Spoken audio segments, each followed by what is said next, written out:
Hello student, आज हम लोग पढ़ने वाले हैं एंडोक्राइन ग्लैंड के बारे में। पहला ग्लैंड है पिट्यूटरी ग्लैंड। जैसा कि यहाँ पे आप देख रहे हैं, इस पिट्यूटरी ग्लैंड को हम लोग क्या बोलते हैं? मास्टर ग्लैंड बोलते हैं। मास्टर ग्लैंड क्यों बोला जाता है वो आपको पता होना चाहिए, क्योंकि इसका जो सिक्रीशन होता है वो बाकी के जितने दूसरे ग्लैंड हमारे बॉडी में पाए जाते हैं उनके सिक्रीशन को कंट्रोल करता है ये, इसीलिए इसको क्या बोला जाता है? मास्टर ग्लैंड बोला जाता है। ठीक, शेप इसका कैसा होता है? शेप इसका पी शेप होता है। आपने देखा ये शेप इसका कैसा है? पी शेप है। लोकेशन इसका क्या है? स्फिनॉइड बोन में ऑफ हेड, जो हेड का स्फिनॉइड बोन है, जो फोर ब्रेन होता है वहाँ पर स्फिनॉइड बोन पाई जाती है, वहाँ पर इस ग्लैंड का लोकेशन होता है। इससे निकलने वाले कई सारे हार्मोन हैं, लेकिन क्लास 10th में आपके कुछ ही हार्मोन दिए गए, जिनमें से एक मुख्य हार्मोन है वो कौन सा है? GH, growth hormone. ठीक, ये ग्रोथ हार्मोन का अगर अंडर सिक्रीशन होता है तो कौन सी डिजीज काज होती है? ड्वार्फिज्म डिजीज काज होती है। कौन सा डिजीज काज होगा? ड्वार्फिज्म डिजीज, यानी व्यक्ति की जो हाइट होती है वो कम रह जाती है, तो उसको क्या बोलते हैं? ड्वार्फिज्म।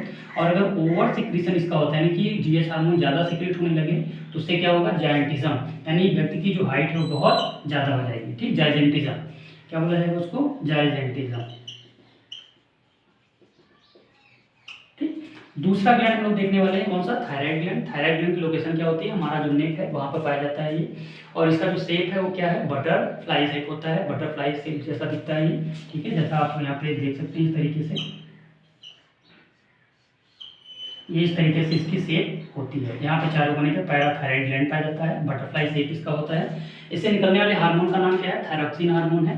थायरॉक्सिन हार्मोन क्या करता है? इसका फंक्शन आपको याद रखना है, ये हमारे बॉडी की जो मेटाबॉलिज्म होती है, यानी हमारे सेल के अंदर जो भी चीज़ें बनती हैं या टूटती हैं, ठीक, उनके यानी फॉर्मेशन और breakdown of any substance inside our cell, वो प्रोसेस क्या कहलाता है? मेटाबॉलिज्म कहलाता है। उसको कंट्रोल कौन करता है? Thyroid gland. इसका एक और फंक्शन आपको याद रखना है, तो याद कर सकते हैं, जैसा कि आपको पता होगा, आपने पढ़ा भी होगा, क्या? टेम्परेचर को कंट्रोल करता है ये। ठीक, हमारे बॉडी को टेम्परेचर को मेंटेन करना, कंट्रोल करना, उसके साथ साथ बॉडी की मेटाबॉलिज्म को कंट्रोल करना, वो थायराइड ग्लैंड का फंक्शन होता है। थायराइड ग्लैंड से होने वाली डिजीज का नाम याद रखना है। अगर इससे अंडर सिक्रीशन होता है इसका, अगर इसका अंडर सिक्रीशन होता है तो उससे कौन सी डिजीज काज होती है?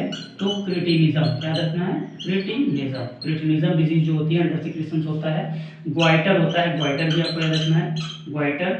और अगर ओवर सिक्रीशन होता है, ओवर सिक्रीशन होता है तो उससे कौन सी डिजीज काज होती है? तो आपको याद रखना है एक्सोप्थेल्मिक ग्वाइट्री। कौन सा? एक्सोप्थेल्मिक ग्वाइट्री, जिसमें व्यक्ति की जो आई होती है वो प्रोट्रूडिंग हो जाती है। प्रोट्रूडिंग का मतलब म्यूकस का डिपोजिशन हो जाता है आई के अंदर, जिसके कारण उसकी आई प्रोट्रूडिंग नजर आती है। ठीक, तो आज के लिए इतना ही। Thank you.